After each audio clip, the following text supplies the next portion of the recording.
Now, the Osmonds are heading to Islington's Union Chapel this week for a special one-off gig. Brothers Merrill and Jay will be performing some of the family's biggest hits in a career which spans 6 decades and more than 100 million album sales worldwide. And I am delighted to say that Merrill is with us now. An absolute pleasure. Thank you for coming to talk to us. Anthony, you're a good man. Thank you. I want to start off London. What does it mean to perform here? Do you enjoy coming here? London will always be the moment in time when we learned that hysteria and even mania existed. Yeah, it's our second home.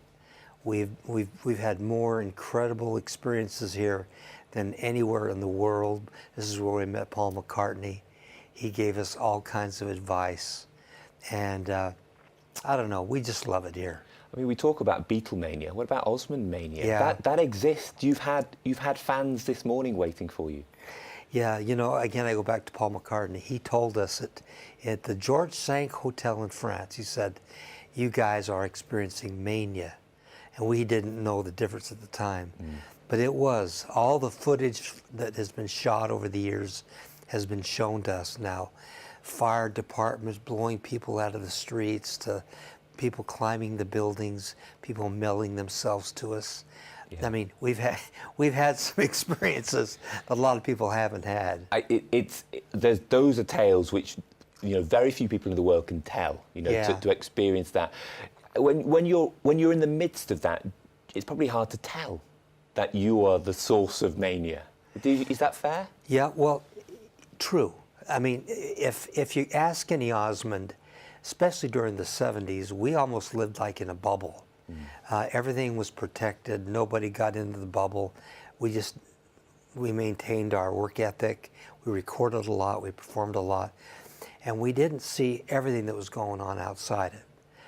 It was until after the bubble broke that we literally were able to see the unbelievable mass hysteria that was going on around us. Do you think that bubble and that work ethic was the reason perhaps why there is a 6-decade career? The fact that you have survived the test of time? You know, we believe in destiny. There's reasons why everything happens to everything you do. But I think so. I think that when I was 4 years old, I was on stage performing live. And that was a full-time gig at 4 years old. And Jay was 2, and everybody. And I think that constant work ethic, constant coming up with something new and different, having that television exposure every week, built that resume for us, if you would, that people were just interested in. And then of course, the 70s broke, and that was where it all went to... It really kicked off. It kicked off. It did. It did. Let's talk a little bit about Jay. You are going to be together on stage in Yes. Islington a little later this week. No doubt it will be hit after hit. How do you narrow it down? How do you say, do you know what, these will be the songs that we know will resonate with the fans? Well, I'd say about 90% of the songs will all be hits. Jay and I have a very, very strict form of how to produce a show. We call it framing, we call it formatting, pacing, if you will. So the songs will hit you hard, then we'll do a ballad, then we'll hit you hard, and we'll take you through a 90-minute experience. A roller coaster. A roller coaster ride, exactly. Do you have to rehearse still? Or have you got it narrowed down so finely that, you know, you can just take to the stage wherever you are and it will just work? Jay and I are pretty well there. Yeah. It's the band we worry about. It's the others behind you. Well, yeah. It's what happens sometimes. If you're feeling something happening in the audience, a wave of something going on, we'll usually turn around and tell the band to go to this song, go to that song.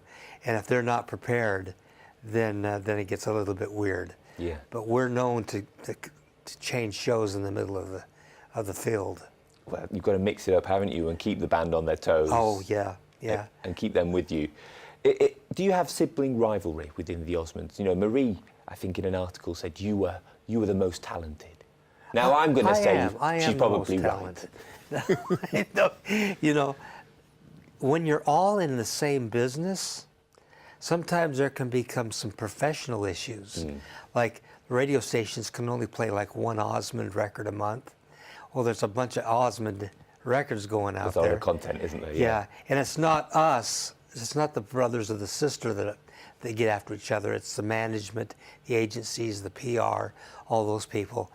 We love each other. Yeah. We're a very close family, and we care about each other, and we care about each other's success. I mean, I've been in this business for 61 years now, and I've seen it all.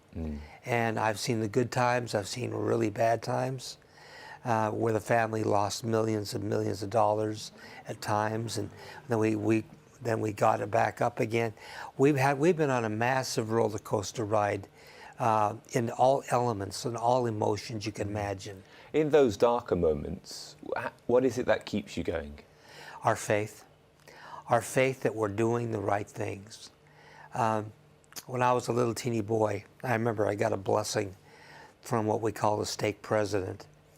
And I was like 8 years old, and in that blessing it said if I continued to do good, I would be able to continue the entertainment industry for as long as I wanted to be. Now I believe in that kind of a thing. I believe there's true destiny in trying to be a good guy, trying to do the right things for the right reasons. And blessings will come to you if those things happen. Yeah, good things happen to those who give good things, don't they? And Serving another person, yeah. Do you, when you're performing, when you're on stage, and you know, you will have performed for, no doubt, royalty right the way through to the likes of me. You know, does it matter who you're performing to, or do you treat every gig the same? Every gig's the same. We're perfectionists, let the word go. We did a command performance for Her Majesty the Queen of England, and that one got me a little bit... A bit nervous. A little bit nervous, especially when, after the show, there's a whole protocol that you do. You don't ever shake her hand unless she wants to shake yours, and you never speak to her unless she wants to speak to you. And here she came right through the line. Everything was fine. Alan was there. Wayne was right next to me, and she got to me, and I said, "Hello, Mrs. Queen." That didn't go over well. And some other things like that. But every show we do it for that one person. If we can help one person get out of their woes, get out of their depression, or out of their bad states, then we think we've won the show. What did Mrs. Queen say back to you? Do you know what's funny about it? 4 years later, after we met her again, now whether she had a little thing in her ear or not, but she walked up to me and says, "Hello, Mr. Osmond." There you go. Yeah. Yeah. So I don't know. I think it was an embarrassing thing for me, but she laughed about it. She takes these things on the chin, doesn't she? She's a professional in her own right in that respect. For you, is there a song that hits home the most of all the songs that you have?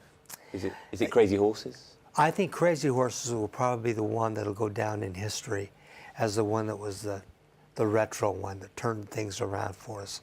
But if I had to pick one song that I love singing as the lead singer, I'd say Let Me In. Yes. It's off the Plan album that we wrote.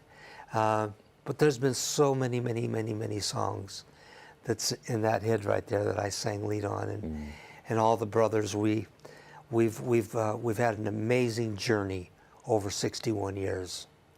I know that you've all got your own kind of solo projects. You all work individually incredibly hard. You know, Jimmy was in pantomime not so long away. Do you see a time where perhaps there could be one thing which gets you back together in a professional way again? I don't know what that is, but it would be a miracle, and I think it would be an absolute thing that should be pursued. And I know all of the brothers. I talk to Donnie all the time, and Marie, and everybody has that little thing in their mind they'd like to see happen before it all ends up. But we're all doing our separate things. I'm doing my show in Butlins, for instance. I have a gala that I produce. If you go to merrillosmond.com, you can see everything in the world that I'm doing. I'm not slowing down for anything. And I know Jay's got projects he's doing, and little Jimmy, he's taken a year off. He had a little problem. Of course, yeah. But he's resting. But everybody in the family seems to be doing quite well right now. Donnie and Maria are in Las Vegas. Yeah. Yeah, and they're doing great. Well, it's been an absolute pleasure to talk to you. I'm glad that Jimmy's on the mend as well, because we were all very worried, you know, at Christmas. Islington, this Thursday. It will be a huge night for you, I imagine. Come on out, let's rock and roll. Merrill, we will indeed. Thank you so much for telling us all about it, Jay and Merrill. The Osmonds, they will be at the Union Chapel this coming Thursday night.